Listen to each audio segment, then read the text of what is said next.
مدینه منوره، شهری که مرقد مطهر رسول خدا حضرت محمد مصطفی را چون نگینی در بر گرفته است. شاهنشاه آریامهر در میان یک استقبال پرشور به شهر مدینه وارد می شوند. مسجد النبی مورد بازدید شاهنشاه قرار می گیرد.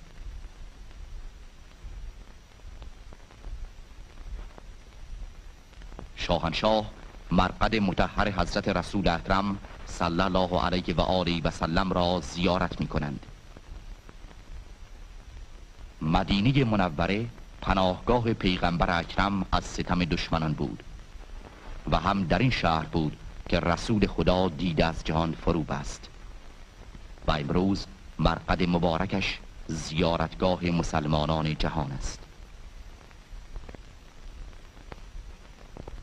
از قبرستان بقیع و نقاط تاریخی شهر مدینه دیدن می شود.